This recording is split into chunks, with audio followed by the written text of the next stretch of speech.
temos hoje aqui o Padre Antônio Francisco Lelo, mais conhecido por todos como Padre Lelo. Ele pertence à congregação dos padres salesianos e ele é padre há 18 anos. Ele é professor, doutor de liturgia e sacramentos no Instituto Pio XI. E ele é também editor da liturgia e catequese na editora Paulinas. Então, com muito carinho, vamos saudar o nosso querido Padre Lelo. Bom dia a todos. É com muita satisfação e com muito temor de estar aqui com vocês, porque dar uma aula solene ou conversar com vocês de uma maneira tão solene não é tão fácil assim, né? E eu queria primeiramente acenar o primeiro sinal eucarístico que nós temos aqui nesta manhã, que é a presença do Senhor Bispo, juntamente com o seu presbitério e o seu povo. Constitui o primeiro grande sinal eucarístico que nós temos nesta manhã, onde nós celebramos a Eucaristia numa única fé, na fé que nos une em toda a igreja. O objetivo da minha conversa com vocês, eu acredito que nós podemos colocá-lo em duas direções, em duas vertentes. Uma é aquela de nós nos perguntarmos como devemos ser mais fiéis ao mandamento do Senhor, que nos fala: fazer isto em minha memória. De que maneira a nossa Eucaristia celebrada pode ser mais verdadeira para nós respondermos mais fielmente ao mandamento do Senhor. Ligada a esta vem a segunda questão, que é justamente de nós proporcionarmos, de nós vivermos de uma espiritualidade eucarística, ou seja, o que é que a Eucaristia colabora, contribui para que de fato nós sejamos mais seguidores de Cristo, mais consoantes à vontade do Pai.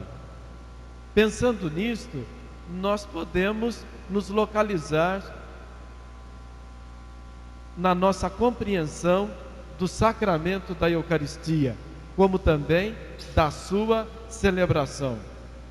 Nós sabemos muito bem que os relatos que nos falam da Eucaristia a contextualizam na última ceia, a última ceia que Jesus celebra no contexto da ceia pascal do Antigo Testamento. Ele retoma no quadro da Páscoa celebrada no Antigo Testamento, da Antiga Aliança. Jesus institui um gesto novo, dá um sentido novo à mesma ceia pascal. E esta ceia pascal agora para os cristãos, ela agora é sinal da presença do ressuscitado no seu meio. Ora, para nós fazermos esta ligação da ceia com a presença de Jesus, nós precisamos nos lembrar de um dado. Esse dado, ele é fundamental. Ou seja, Jesus celebra o memorial da Páscoa. Olha, quando nós falamos memorial, a gente deve aquilatar a importância desta palavra, que não é uma palavra menor. Ou seja, o memorial para o povo da Bíblia significa lembrar a Deus das suas maravilhas, outrora realizadas, para que Ele as realize de novo naquele momento para aquela comunidade. Então, o memorial do Êxodo tem a característica da libertação, Deus agindo diretamente sobre o povo, libertando-o da escravidão, libertando-o da opressão do faraó. E quando se celebra esse memorial, todas estas façanhas, todas essas maravilhas de Deus tornam-se contemporâneas daqueles que estão celebrando naquele momento. Então Jesus tem noção do grande fato, do fato maior da história de Israel, que é a libertação do Êxodo. Isto significa passado, presente e futuro. Por quê? Passado é o acontecimento histórico do povo atravessando o Mar Vermelho, Deus agindo, fortalecendo aquele pobre povo, lutando para que eles conseguissem de fato saírem vivos da opressão. Presente, porque aquela mesma façanha outrora realizada por Deus se renova, se atualiza na vida daquela comunidade celebrante. E futuro, porque todos eles têm noção da realidade futura, daquilo que é plenitude, da terra prometida, para a qual todos eles marcham e todos eles procuram. Então essa tridimensionalidade, passado, presente, futuro, do memorial da Páscoa do Antigo Testamento, torna-se eloquente no gesto que Jesus faz. E esse gesto que Jesus faz, os apóstolos, dois evangelistas acenam bem, porque na ceia dos judeus, no Hagadá, no Seder Pascal, o primeiro gesto é a partilha do pão, onde uma parte é guardada para ser comida no final, e uma parte dela é distribuída entre os convivas. Então, nesse primeiro gesto, Jesus já coloca um sentido novo. Depois, dois evangelistas acenam ao final da ceia. Aí nós vemos a ceia pascal colocada no centro.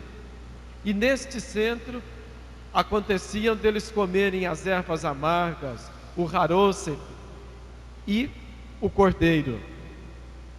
E nesse entremeado se tomavam 4 cálices de vinho. O terceiro dele, rezava-se uma oração mais solene, ou seja, a cada passo, a cada gesto desta ceia, se reza uma oração. Essa oração normalmente são orações de ação de graças, e estas orações são chamadas Beracá, para cada gesto. O gesto mais solene, a Beracá mais solene, a oração de ação de graças mais solene, era justamente sobre o terceiro cálice. E esta oração é chamada Birkat Hamazon. Nesta oração, então, rezava-se uma longa ação de graças e se fazia, normalmente, começa-se com louvor, agradecendo a Deus, louvando a Deus pela sua santidade, pela sua magnitude. Depois a ação de graças, que é um segundo momento, aonde se coloca os feitos de Deus, as grandezas dele operadas na obra da criação, da comunidade, e se conclui esta Beracá com as intercessões por todo o povo. Pois ao final desta oração, Jesus acrescenta o sentido que ele dá ao cálice de vinho. Então, nós já temos aí o antecedente daquilo que nós chamamos a nossa celebração eucarística. Se nós formos buscar qual é o antecedente da missa, da celebração eucarística, nós já vamos diretamente buscá-la na última ceia, no quadro da ceia pascal.